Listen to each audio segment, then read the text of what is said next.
With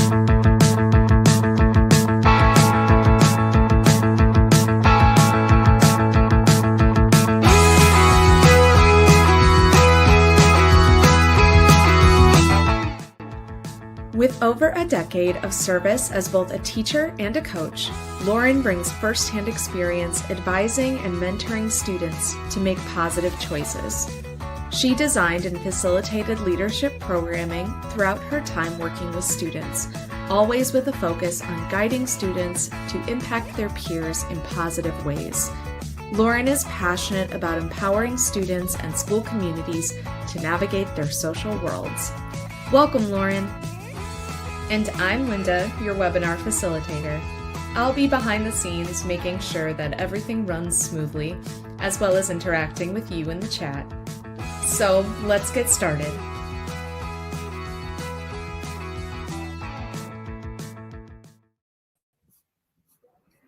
Awesome. That was a great intro. Really appreciate that, Linda. Hi, everyone. My name is Lauren. You just got a quick intro to me before, and I'm here with my colleague Savannah today, and we will be talking with you about mastering group chats. Savannah is going to be keeping an eye on the chat, as will I. So if you have questions throughout, definitely throw those in there. I'll also be asking you to put some things in the chat as well, and Savannah will be sharing some resources there too throughout. So Savannah, thank you for being here with us today. And without further ado, I am going to get us going. So again, we're talking all about group chats today. You already got a quick intro to me. Again, my name is Lauren. I come from the land of higher ed. I was a coach and teacher for about 11 years. And I always felt like I was seeing a lot of what our K through 12 educators see with group chats, with new apps and devices, with all of the trends that come out. So really excited to be talking with you all today. Very passionate about this work. I also want to share that while I'm your speaker today, everything that we do here at the Social Institute is vetted and co-created by students. And so what we do when we partner with schools, we have a student ambassador team that meets with students from around the country monthly. They talk about things they're seeing in this space, but they look at everything that we do. We want to make sure that all of our content is really relevant to students. So they look at it. If they laugh at us, if they roll their eyes, we change it. So everything that you are about to see here today has had that stamp of approval from those students as well. So what we want to think about today as we're thinking about group chats, you're going to see a lens of really how do we coach our students to do this well and to make positive moves that help them to win when it comes to being on social media and different devices. We want to think about how they can keep up with friends, right? What are the good uses of group chats? Keeping up with friends, socializing with different groups, sharing funny videos, those group projects.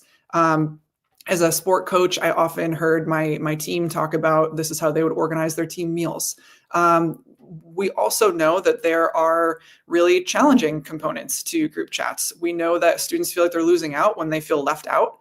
I hear all the time about students being added to or removed from group chats, misinterpreting messages. We all know and probably have all experienced how much can be lost in the tone of a text, or one emoji that you didn't know was out of date, and now you've said something totally different than what you thought. Reacting emotionally to drama, managing rumors and gossip, and the drama with infamous screenshots. So there's as with all things with social media, technology, AI, it's a double-edged sword here. There are so many good uses. There are also so many pitfalls and ways that our students can struggle. And so this is really the reality that we are going to dig into today. And this is also something that we see in an even larger conversation. These here that you see on the screen are some examples of headlines that we've seen in the news in the last year or so. So the Washington Post had an article, nearly 100% of Gen Z has participated in group chats. We can see the next one here. Experts suggest we should treat group chats like a special family dinner and use good manners to help everyone understand each other better, right? So really advocating for that better use there. And then the third, from the CDC, social connections are important to mental and physical health. And again, we add that one there because we know that technology is a large part of the way that our students are social now. And so having that social connection can be really important. So for today, we're going to talk about the trends and research. We are going to talk about best practices, and we'll send you off with some pro tips to help your students navigate these chats. But first, we are going to start with a quick warm-up activity. And so this is going to be our concentration challenge. What you'll see in a moment here when I click over to the next screen is a 10 by 10 grid of numbers.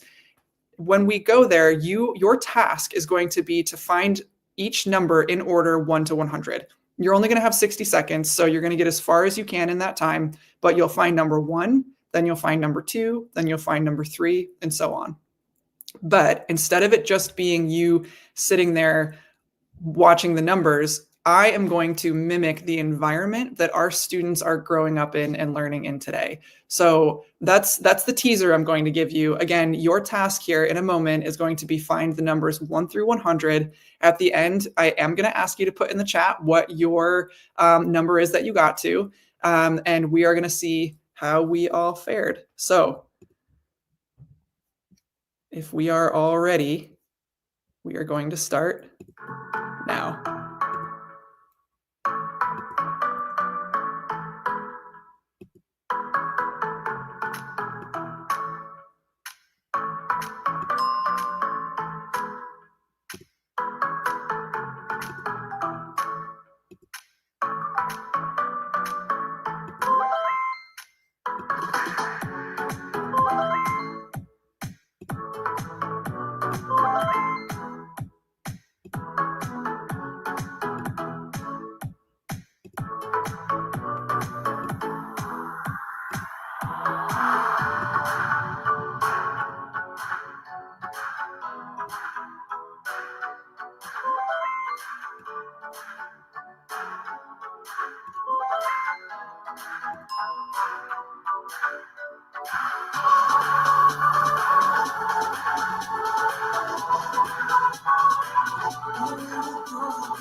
All right, so the challenge is complete. We will stop counting. And so we'll take a minute here. If you have not done so already, put in the chat, what number did you get to from 1 to 100? How well did we do here? We'll give it a moment.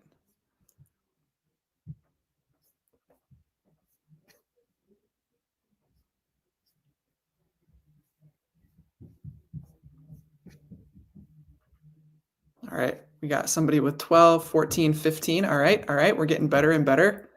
A lot of 11s. Oh, a 16.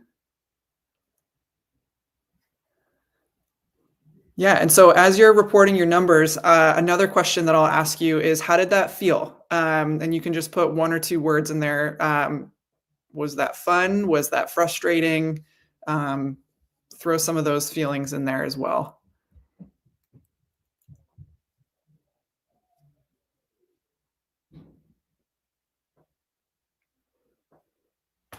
Total chaos. Yes, that is something that is often a reaction. And if we were doing this all together in a room, usually, yes, fun and frustrating are the 2 things that tend to come out there. Yep, chaotic for sure. When we do this with students tend to do better than the educators in the room. It gives you a minute to think about what is the environment that they're doing their work in, what's the environment that they're growing up in and living in.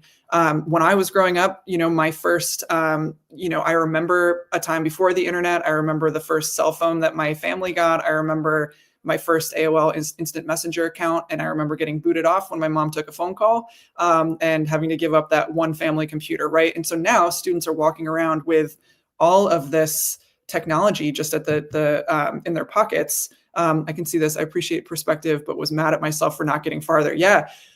When I do this, I get competitive, I get mad, and I've done this many times, right? So our students do better than we do because this is the environment they're used to. The pings, the notifications, all of the different things going on. For some of us, it can be really challenging because this is not how we learned how to navigate the world and to have our attention. That's not to say that it's great that our students have all these distractions, but it is kind of an interesting perspective shift.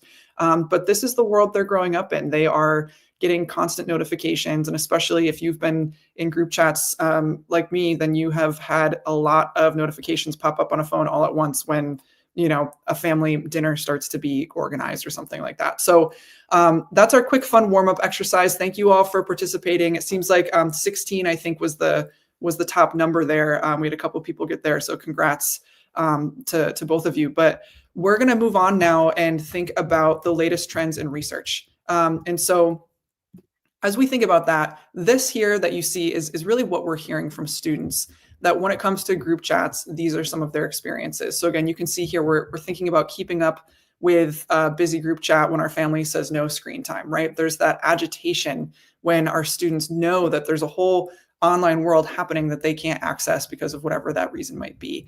The problems with misinterpreting messages leading to drama and misunderstanding. It's difficult to keep up with multiple friends at once, having all these different threads going on. Some people have reported to me that they have the group chat, but then there's the sub chats about the group chat with different groups. You can read more of these as well, but just a couple of others to address the private messages or photos that get shared that can be really impactful and have really larger implications as well as things spread around school. And then the experiencing fear of missing out. This one, especially when I hear about maybe smaller class sizes or some smaller school communities, this can be a really big deal, not only if students aren't included in a group chat, but also if they get kicked out or removed. There's not always another group to absorb them into. And so that can lead to a lot of feelings of missing out, but also those feelings of isolation. So again, helpful to keep up with people, but also there's a lot of challenges to navigating these spaces as well. Again, I come from athletics. We're going to play another game. Can't help it. This time we're going to play fact or fiction. So what I'll do here is put up some data, and then in the chat, just your first gut reaction, throw in there whether or not you think something is fact or in fact fiction. So the first one that we will have here is that 56% of 7th graders feel they need to reply to a text from friends within 10 minutes. Do we think that this is fact or fiction? Take like 15 seconds here and then we'll move on. Throw it in the chat, fact or fiction on this one.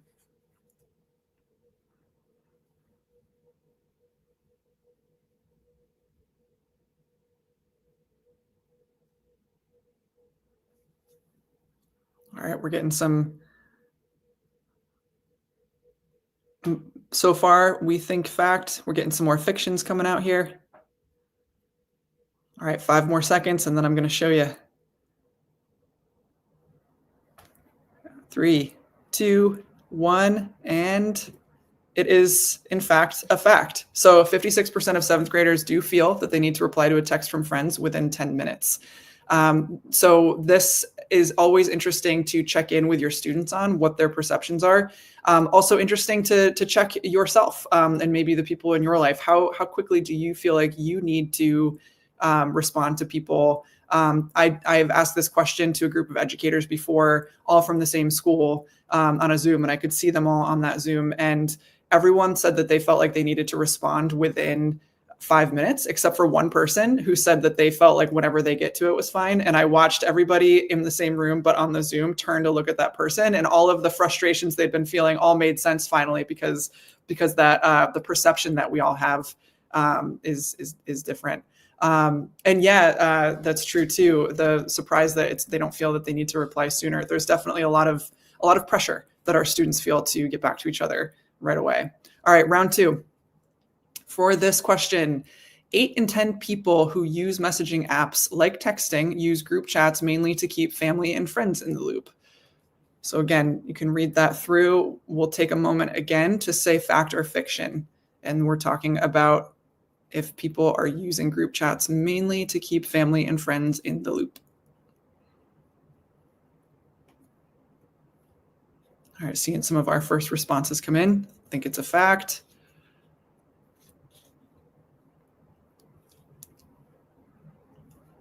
All right, a couple votes for fiction. All right, this one, the group is right on this one. This one is a fact as well. 8 and 10 people are using this. It's often that information sharing, keep people in the loop on this, keep people in the loop on different events. We'll do one more round here. So for round 3, 27% of people have left a group chat at some point because they found it very overwhelming.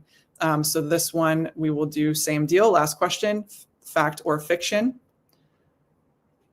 And we'll start casting those votes. And you can think about your own experience here too, if you've ever opted out and what might that have been the reason.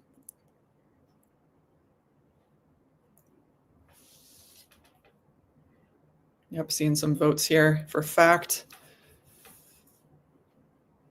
Ooh, Linda voting for fiction. All right, and I will reveal this one as well. And this one is fiction. And it's a little bit of a trick question because the number is actually higher. Instead of it being 27% of people leaving because they feel overwhelming, it's actually 55%. So more than half of people. If you are like me, then you can't stand to be in any group chat because it gets very overwhelming the minute I see that I've been added to one. But my coworker here shared that she will come back to her phone and see 200 messages. I've never hit that number. I think I might just leave my phone and walk away forever if that ever happened to me. I'm really big on low notifications, but that is the norm for a lot of our students and a lot of us in the room here too, probably getting quite a few notifications. But another reason that we hear about quite a bit, not just the fact that it's overwhelming, but cyberbullying. And that's something that can come in and creep its way into group chats without always seeming super obvious too. And so that's where we're going to take this next. So it's not just that these can be overwhelming, but this is a place where we can start to see some of that cyberbullying take place. And so what we're going to talk about next is similar to our fact versus fiction, but we're going to talk about the types of cyberbullying that are happening in group chats and in regular texts as well. And these are both direct and indirect, right? So it's not always so clear to our students what's happening. And it's not always as noticeable or easy to share, but we're going to talk about some common situations and see about determining if these are direct or indirect. So the first one here that we've heard about, a student shares in a group chat how a classmate lied about something they did over the weekend, even though there's no evidence. The group continues to share the messages with others, leading to the spread of false info and damaging that classmate's reputation. So the question here would be if this is direct cyberbullying or indirect cyberbullying. Just like with fact or fiction, take a moment and throw your vote in there if this feels like it's direct or indirect to you as you read this through.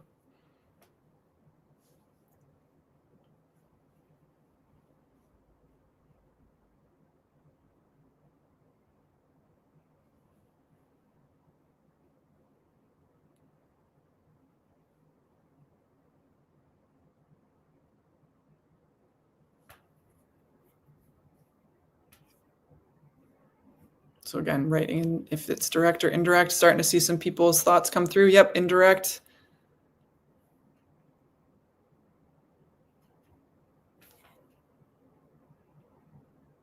Yes, and you are all correct. This is indirect. We're not talking directly to that student saying that they lied, but it's about the students talking around this to each other and sharing the information about somebody that's not in that group. So this is, again, it can be a little tricky because it feels like direct because we're talking to people, right? But it's just that student's not there to defend themselves or talk about that, but they are being damaged by what's being said and that rapid fire sharing. Round 2 here, a student says something in the group chat. Several people don't reply, and instead they create a side group chat to gossip and talk about the student.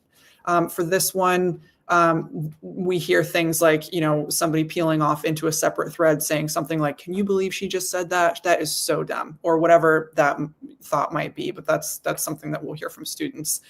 So again, here we would think about whether this was direct or indirect. I'll keep us moving on this one and show that this is, again, indirect, right? Because that student is not there. They were in that original chat, but this subgroup peeled off to have their own subgroup chat to talk about that original student. We'll have a couple more rounds here. This one, a student says to another person in the chat, "Oh, that's what you're deciding to wear? Interesting." And so this one, I'll pull the vote back up here. You can toss in for this one. Are we talking direct or indirect cyberbullying in this particular case?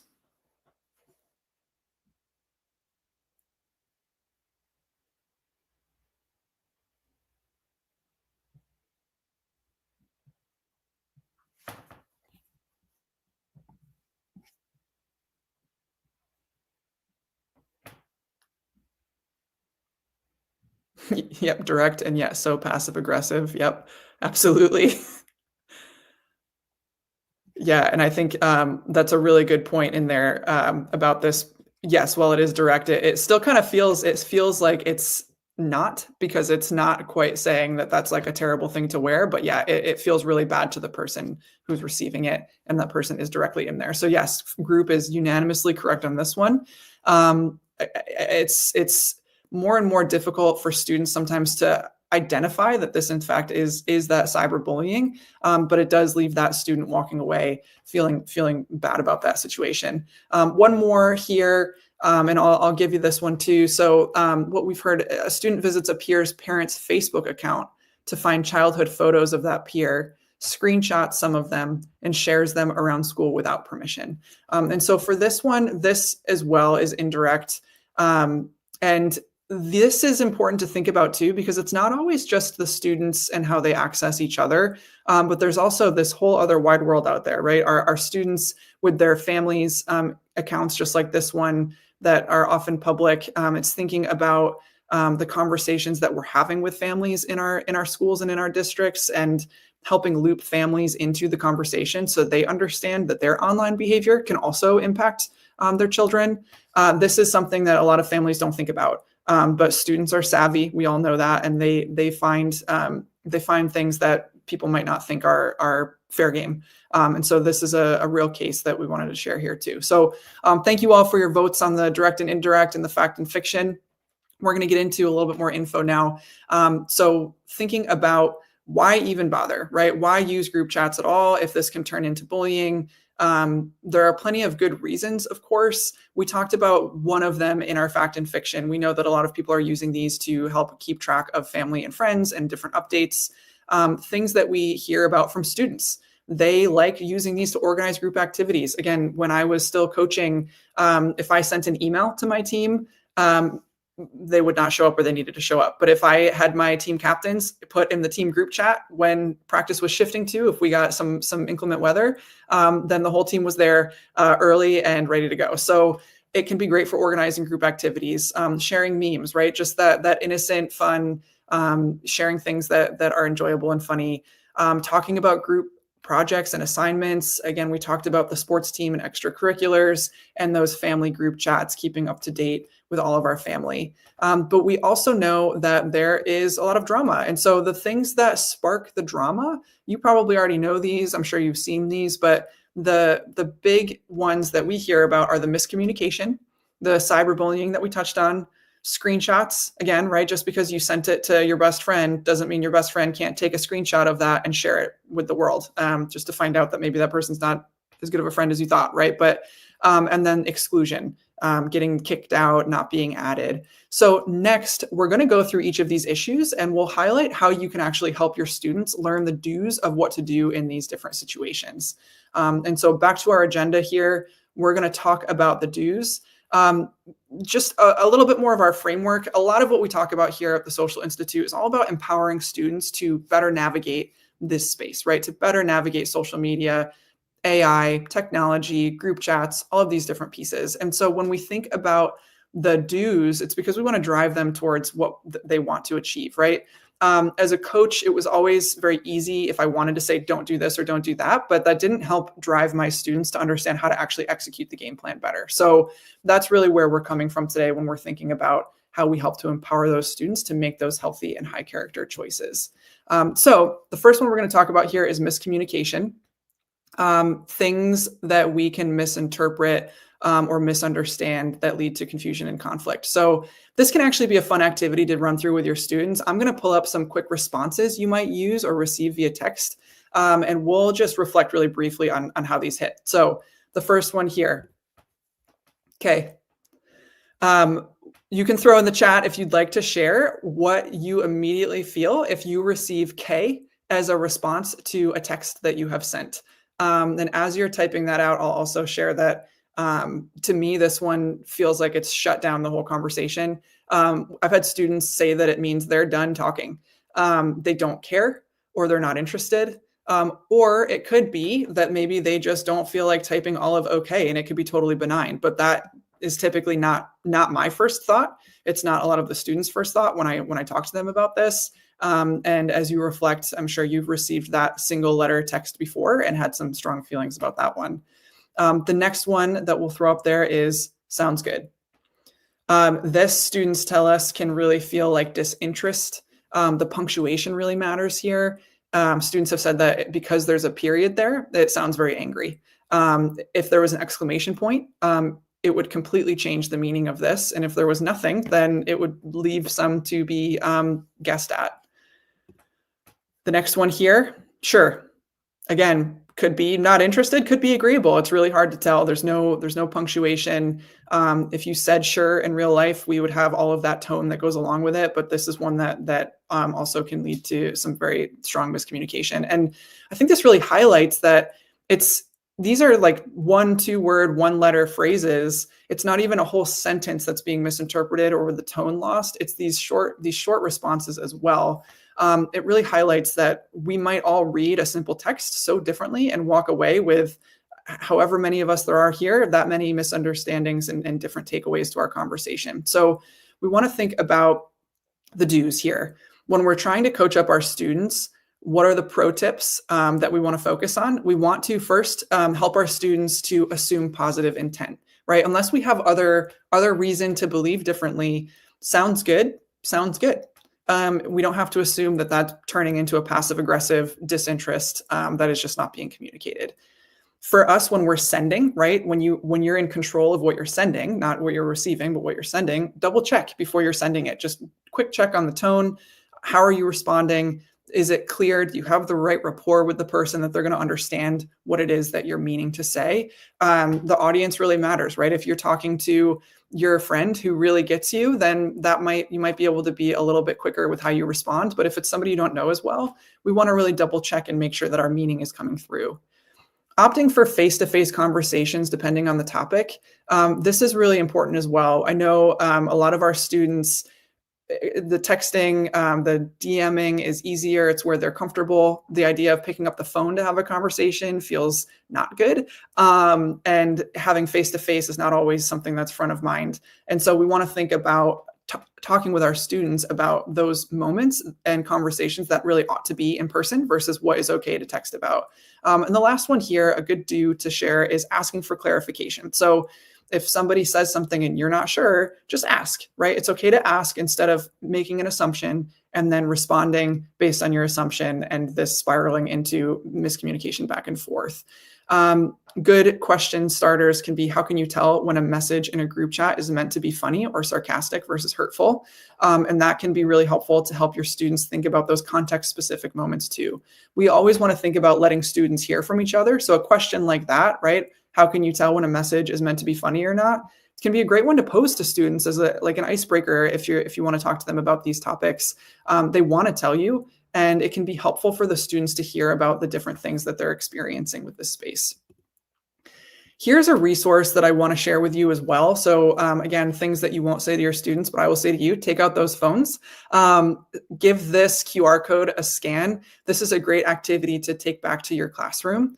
And this is going to have an opportunity to translate texts given different emotions that they're trying to portray. It can lead to really great conversations as students dive more into the ways that we communicate. So you can see in this prompt here that we're changing the meaning of a word by simply saying or typing it in a certain way. And the challenge is to translate the text into 7 different ways while competing with classmates on how they're doing that. So, and then, yep, thank you, Savannah. Savannah also just put that link in there. If you are so focused and you are having a phone-free moment, you can always grab that link and that'll take you to that resource as well. So that'll be there in the chat. And we will move on to our next topic here that we're addressing that sparks drama, and that's exclusion. So when someone feels left out or ignored in a conversation, it can cause hurt feelings and tension within the group. This is very common. Maybe you've heard your students be upset when they weren't included in a chat. I also hear about this again on Teams and in smaller classrooms, like we talked about, when students are removed from a chat and there's nobody there to absorb them back in. This here that we want to think about is what our dues will be on this one, reaching out directly, right? So if our students are feeling like they are not being included or they think that they were removed, reach out directly to the group or to the person to ask why. This is also something that we can do to reach out directly to just have our own conversations and not feel like we have to be a part of the group. So starting your own conversation and including your own group, not from a place of trying to exclude others, but just trying to include others in and call them in to talk with you, right? Giving our students that sense of control is really important. Sometimes I think with our students, they end up feeling like they're at the whim of everyone else when it comes to social media. And what they don't know is that a lot of students feel that way. So if they can be empowered to take some control back and to start their own conversations, then that can be really empowering to those students. Focusing on other activities and knowing when to opt out are also really helpful. The phone, the group chats can feel like the only thing that's happening, but helping to remind our students that there are a lot of different activities going on, different in-person ways to be social, can help to remove the pressure of keeping up with this. And one student recounted his experience to the Washington Post, saying that what happens in the group chat is what's actually happening in the friendship. It's really symbolic of the actual health of your friend group. He said, I've noticed that as people start getting distant in real life, the group chat starts getting more and more empty. And so this really helps to underscore the idea that addressing things head on is a really key way to help students maintain those healthy relationships too. And if things start to fade out or they stop trying on their end, then that can also mean that they're not going to try as much in their real life relationships. So helping students to understand that these are two related venues and not just that online and offline separate world can be really helpful. When we think about huddling with our students or having conversations, we can think about some good ways to handle a situation when you're not invited. And you can pose that question. Again, if you're thinking about having a group conversation and letting students hear from each other, this can be a really great one to ask. So again, how are you handling a situation when you're not invited to a group chat or a conversation? And this might also help your students to be vulnerable with one another to talk about times that this has happened. I have another resource for you here. So again, in Savannah, we'll put that in the chat as well, but you're welcome to scan this. And this is an awesome takeaway activity to get students thinking about how to do the opposite of exclude, right? And to build a more inclusive culture in their community. So this challenge is one of our cyberback challenges. Cyberback is all about helping to have one another's backs online and off. And the students are going to brainstorm and pitch an initiative that could enhance inclusion at the school.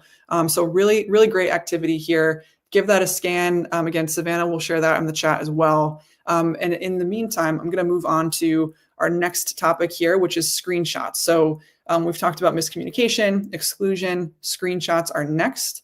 Snapchat is always a big emphasis when we're thinking about screenshots. A lot of our students think that when they send a snap or they send something that is meant to disappear, that it will. And certainly it will disappear from that app, but that doesn't mean that your peers or whoever else that sees this content can't just press those two buttons and take a picture. If you send a text, right, it can be screenshotted. Post something online, screenshotted. Send an email, it can be screenshotted. And a lot of our students don't realize that or take that to heart. So for pro tips here, what we want to talk to our students about is always ask permission, first of all, before taking or sharing screenshots. So thinking about controlling the controllables, if somebody sends you something, are you asking for consent before you share that around? So we want to make sure that we're respecting others' privacy. We also want to make sure that we are being mindful of sensitive info that we are sharing, right? So not sharing out things that you don't want to be taken a picture of and spread around. Respecting boundaries is another great thing to talk about with your students. Are they aware of what each other's boundaries are? So maybe not even just asking for permission on what to screenshot, but also what you're sharing in general. If you take a picture when you're out and about with your friends, is that something that they want shared online or not? Securing your device, this is really important as well. I remember, again, when I was coaching, I noticed a real shift when I would be looking to recruit prospective student athletes, one thing that we would always do is take a quick scan on social media and see if we could find those students and what we found.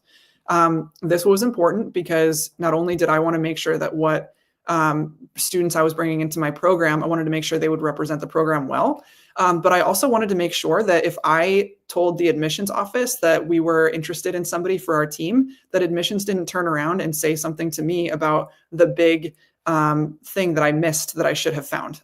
So I had to make sure I was doing my due diligence. And I noticed over time that students stopped securing accounts. They stopped having privacy settings on. There was more and more that was just out there and easy to find. And so there are real implications to that. Even if it's not something that others are sharing about you, what your students are sharing about themselves, people are in fact looking at. And we know that college admissions officers do find social media to be fair game as well. So securing your device, making sure that it's locked up, that people can't go in and find things to send, but also making sure that our accounts are secure as well. Really important conversation to have with students. And of course, always just thinking before you act. And students certainly, I mean, all of us will make mistakes. And part of our dues are also thinking about how we react and respond to these situations to prevent them from really spiraling out of control. So if you're thinking about questions to ask your students for this one conversation starter to consider is, what would you say to a friend who shared a screenshot of something private that you said in a group chat? So getting them to be proactive about, okay, the worst has happened. Somebody took a picture and sent it. Now what? What are you going to say? How are you going to handle that situation? How are you going to directly address that? So good question to think about asking there. And then the last piece that we're going to come back to this category of 4 is cyberbullying. When we send or receive texts like these, you just wouldn't get it, or don't invite them, or of course, name calling, loser, right? These are all examples of ways that cyberbullying is happening to our students on their group chats. We need to know the impact of words. So this is something that we really want to think about with our students. Know the impact of words. Verify information before sending it. So if somebody starts in one of our indirect and direct examples, somebody says something about a student that they're claiming to be truth, right? Verify before you send something to somebody else about it or before you react to that person about it. We can also encourage our students to treat others with respect, right? This is something online and off, always very important. And so reminding them that just because you can't see the person, you're talking to them via text doesn't mean that that goes away, and reminding them to be authentic in that online and offline presence. And then, of course, standing up against hurtful words. And so we can think about what kinds of messages or behavior that we think are cyberbullying, and ask our students if they can identify, is "you just won't get it" actually hurtful or not, right? And having that conversation with the students. So another resource for you here, this is another Cyberback challenge. And this is a really helpful exercise where your students can actually practice reversing gossip online. So the quick tease that you can see here at the top, your challenge is to reverse gossip online by replying with positive statements about someone and having their back. The example in that text bubble is, "I heard she got a 40 on the math test, but it was so easy. She must be pretty dumb." And then your students would be challenged to write in their response. So here they would say, "She's pretty smart though. Did you see her science project? She had a highest score in the class." So they can practice responses that are going to demonstrate having one another's backs, and protecting themselves too in those conversations. And again, Savannah, I believe just if she hasn't already, we'll add that to the chat. You can also take a picture here of that or follow that QR code. And so we want to also think about, in all situations, a go-to move is stop, block, talk, right? Sometimes things are beyond the quick, simple fix. Sometimes cyberbullying is not something that you can just have a quick response to and shift the conversation somewhere else. Sometimes you need to just exit. You need to exit the conversation. Sometimes you have to block people so that you're not continuing to get that information coming your way. And you need to talk, right? Talking to a family member, a trusted adult, a friend that can help you. It's important to open the line of communication and let people know that they need help. And so this is always a great one to come back to at the end of the day. Stop, block, and talk. And so we've talked here now for a while about the trends. We've focused on the do's. And as we're closing out, I just want to provide a few more thoughts, the opportunity for us to talk with each other here as well and answer some questions. So the first thing that I want to share here is when you're thinking about the do's and don'ts, you saw some of this language coming up as we talked, but I want to think about different standards that you might have in your school. So what I'm sharing with you now are our social standards here at the Social Institute. When we work with students, everything that we do is based on addressing these social standards. I'll run through them and give you an idea of how these could be tied into the group chat conversation that we're having here today.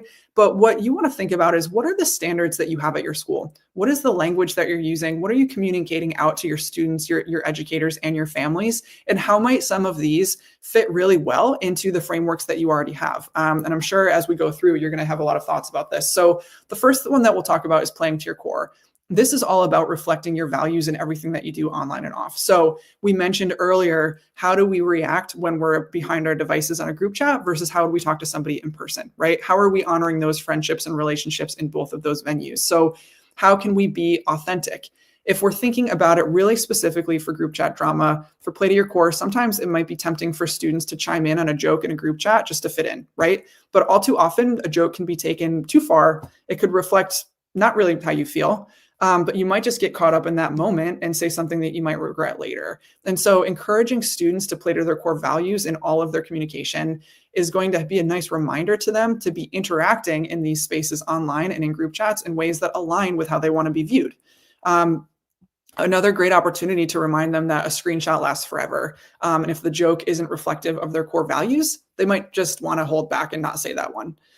Protecting your privacy like you're famous, that is all about staying in control of your own information. We talked about this quite a bit when we're thinking about the screenshots. And so not only what are you sharing, but also what are you sharing or not sharing about others, and making that consent there a two-way street when we're thinking about what we're sharing online. Striking a balance. This one is all about balancing our time and attention on technology and versus having our attention with the world around us. And again, if we're thinking about that temptation of going back to the group chat, of not missing all of those notifications, this can be really helpful to talk to the students about. It's okay if you take a little bit longer to respond. If you want to, communicate that you're going to go offline for a little while, right? Talking strategies about how we can better balance our time and not feel beholden to get back to a response right away. Cyberback, we've talked about quite a bit today as well, that opposite of cyberbullying. How do we have one another's backs online and off? So we'll leave that one there for now because we've talked about that quite a bit. Finding your influencers. This is all about surrounding yourself with positive role models. So incredible influences. And so when we think about this with the group chats, if people are not behaving well in a group chat, if they're saying things that feel threatening, right? If they're not reporting on topics in a way that makes you feel better and doesn't make you feel like you have to defend other people all the time, then maybe that's an opportunity to reflect on who your influencers are and opting out. Using your mic for good, on the other hand, is all about how do you use your own voice to create meaningful change in your environment. And so when we think about this with our group chats, speaking up when it's appropriate to speak up, and sticking up for each other, thinking about that activity where we're changing the narrative around the different texts. And last but not least here is handle the pressure.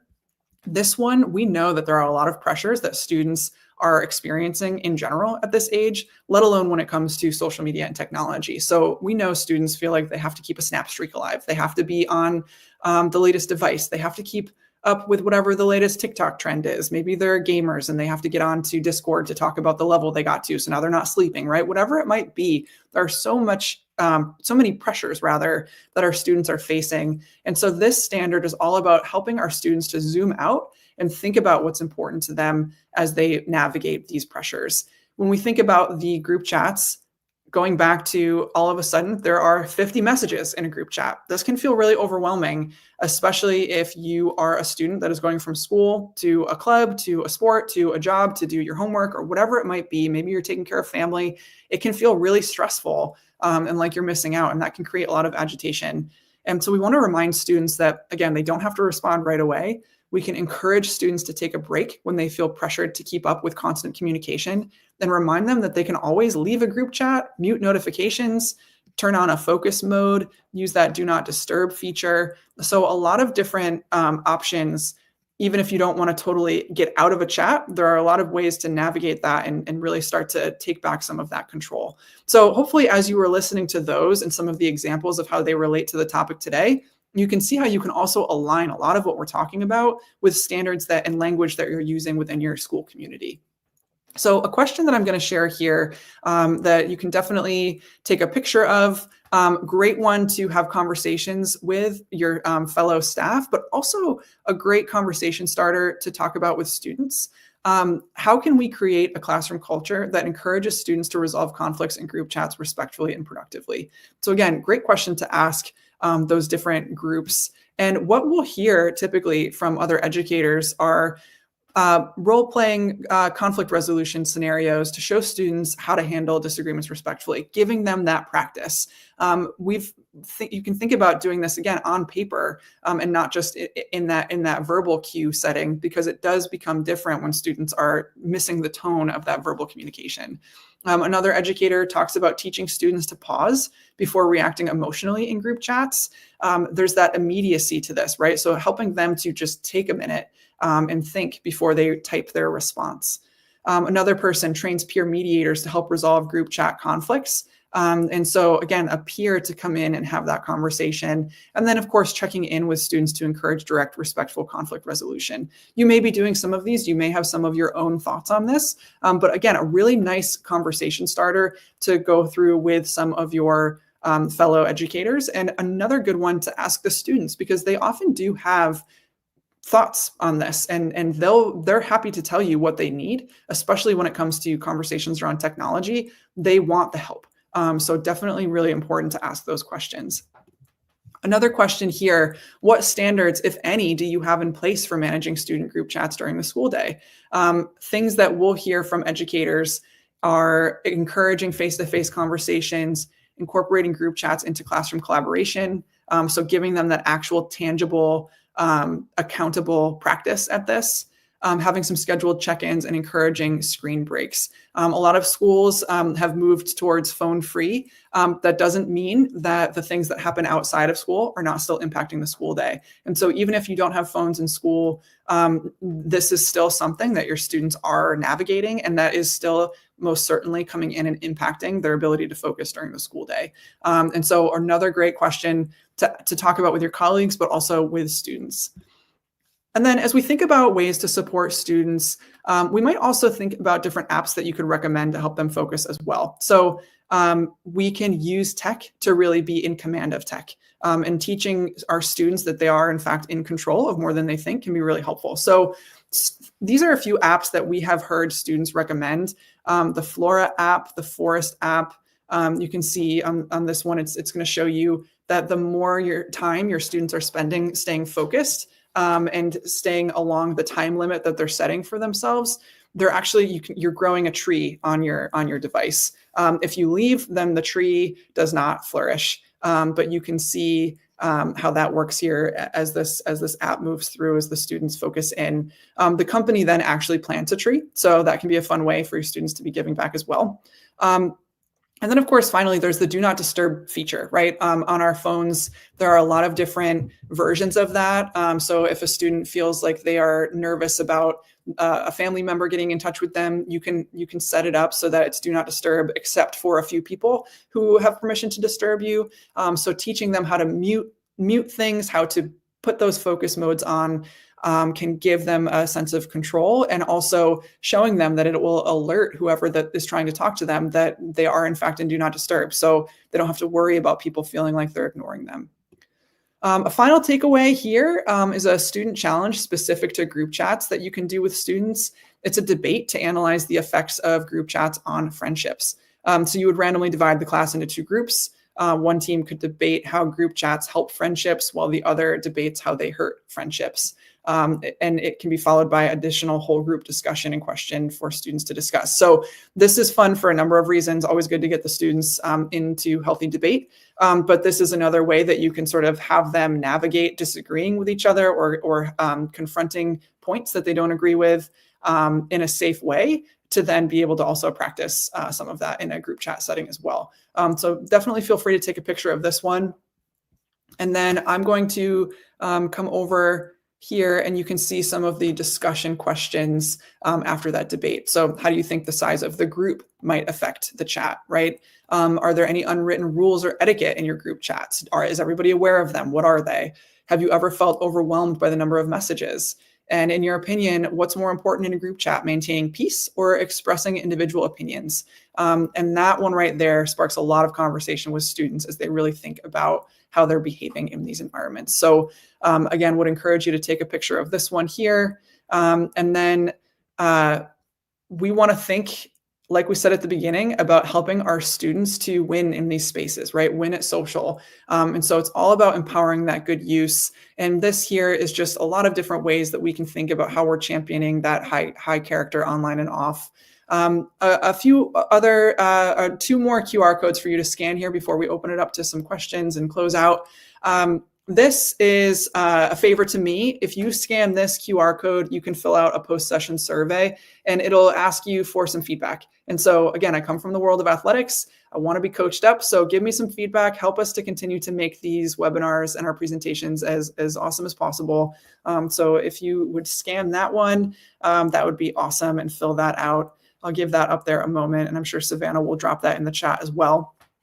And in a few seconds here, I will share one more QR code. All right, the survey is in the chat. So this QR code here, this is our Huddle newsletter. This is really excellent, especially to share with your families. We release this weekly and keep you up to date on the trends that we're hearing about and that we're seeing with students on all things social media, technology, artificial intelligence, devices. We'll keep you up to date on the trends. Some trends are fun, right? Some trends are a little kooky. A couple years ago, we heard and ended up writing about the fact that a lot of younger and younger students were asking for skincare products for the holidays. And that was catching a lot of parents and family members off guard because their children had never asked for that before. And that was because TikTok, there was a trend and the students were starting to be targeted with skincare products. And that became really top of mind for 11, 10, 12-year-olds. And so that's where that was coming from. We wrote about that. Sometimes there are scarier trends where students are encouraged to take part in unsafe challenges on things like TikTok. And so we'll also keep you in the loop on that.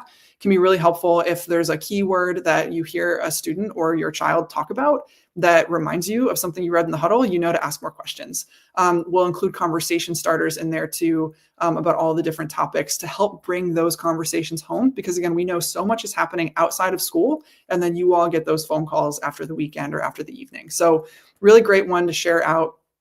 And again, we're talking about social media and technology. So got to give you this to follow us on social media on all of these different platforms. So definitely give us a follow and we'll keep you up to date there as well. And last but not least, I appreciate everyone's time today. If you have questions, please feel free to drop them in the chat. But this here also has my email on it. So if you're interested in asking for any more resources or had any follow-ups after this, please feel free to share that as well. All right. Well, I was gonna say, Linda, I see you're back. Yes, I am back. Lauren, thank you so much for being here. Savannah, thank you for dropping resources in the chat for us today. I'm Linda with the LTC, and I've just been in the background making sure all of this kind of goes off without a hitch.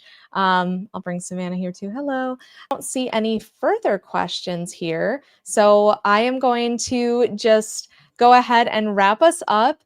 I wanted to thank Lauren again and Savannah for being with us from the Social Institute. Thank you to the Social Institute for always being a part of our offerings here. And as well as everyone who tuned in today, thank you to those of you interacting in the chat. It was lovely to see such an active chat today. And so again, thank you for being here with us, and we'll hopefully see you in the future.